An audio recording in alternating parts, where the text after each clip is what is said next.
सत्यनारायण कथा का चौथा अध्याय। सूत जी बोले, वैश्य ने मंगलाचार कर अपनी यात्रा आरंभ की और अपने नगर की ओर चल दिए। उनके थोड़ी दूर जाने पर एक दंडी वेशधारी श्री सत्यनारायण ने उनसे पूछा, हे साधु, तेरी नाव में क्या है? अभिवाणी वणिक हंसता हुआ बोला, हे दंडी, आप क्यों पूछते हो? क्या धन लेने की इच्छा है? मेरी नाव में तो बेल व पत्ते भरे हुए हैं। वैश्य के कठोर वचन सुन भगवान बोले, तुम्हारा वचन सत्य हो। दंडी ऐसे वचन कह वहां से दूर चले गए। कुछ दूर जाकर समुद्र किनारे बैठ गए। दंडी के जाने के बाद साधु वैश्य ने नित्य क्रिया के पश्चात नाव को ऊंची उठते देखकर अचंबा माना और नाव में बेल पत्ते आदि देखकर वह मूर्छित हो जमीन पर गिर पड़ा। मूर्छा खुलने पर वह अत्यंत शोक में डूब गया और उसका दिमाग तभी बोला कि आप शोक न मनाइए, यह दंडी का शाप है, इसलिए हमें उनकी शरण में जाना चाहिए, तभी हमारी मनोकामना पूरी होगी। दामाद की बात सुनकर वह दंडी के पास पहुंचा और अत्यंत भक्ति भाव से नमस्कार करके बोला, मैंने आपसे जो जो असत्य वचन कहे थे उनके लिए मुझे क्षमा दे। ऐसा कहकर महान शोकातुर हो रोने लगा। तब दंडी भगवान बोले, हे वणिक पुत्र, मेरी आज्ञा से बार बार तुम्हें दुख प्राप्त हुआ है, तू मेरी पूजा से विमुख हुआ है। साधु बोला, हे भगवान, आपकी माया से ब्रह्म आदि देवता भी आपके रूप को नहीं जानते, तब मैं अज्ञानी कैसे जान सकता हूँ? आप प्रसन्न होइए, अब मैं सामर्थ्य के अनुसार आपकी पूजा करूंगा।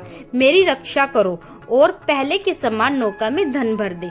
साधु वैश्य के भक्ति पूर्वक वचन सुनकर भगवान प्रसन्न हो गए और उसकी इच्छा अनुसार वरदान देकर अंतर्ध्यान हो गए।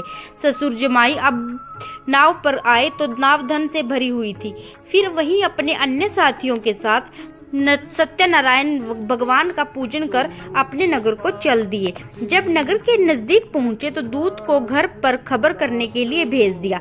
दूत साधु की पत्नी को प्रणाम कर कहता है कि मालिक अपने दामाद सहित नगर के निकट आ गए हैं।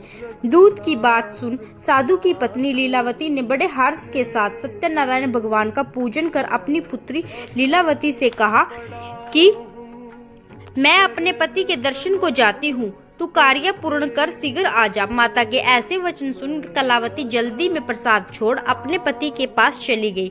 प्रसाद की अवज्ञा के कारण श्री सत्यनारायण भगवान रुष्ट हो गए और नाव सहित उसके पति को पानी में डुबो दिया।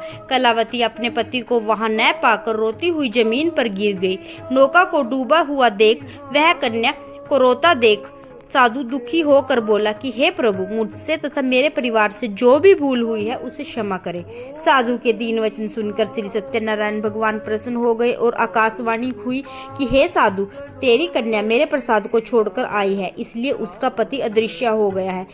यदि वह घर जाकर प्रसाद खाकर लौटती है तो इसका पति अवश्य मिलेगा। ऐसी आकाशवाणी सुन कलावती घर पहुंचकर प्रसाद ग्रहण करती है और फिर आकर अपने पति के दर्शन करती है। उसके बाद साधु अपने बंधुओं सहित श्री सत्यनारायण भगवान का विधि विधान से पूजन करता है तथा इस लोक में सुख भोग वह अंत में स्वर्ग को जाता है। और इस प्रकार श्री सत्यनारायण व्रत कथा का चतुर्थ अध्याय संपूर्ण हुआ।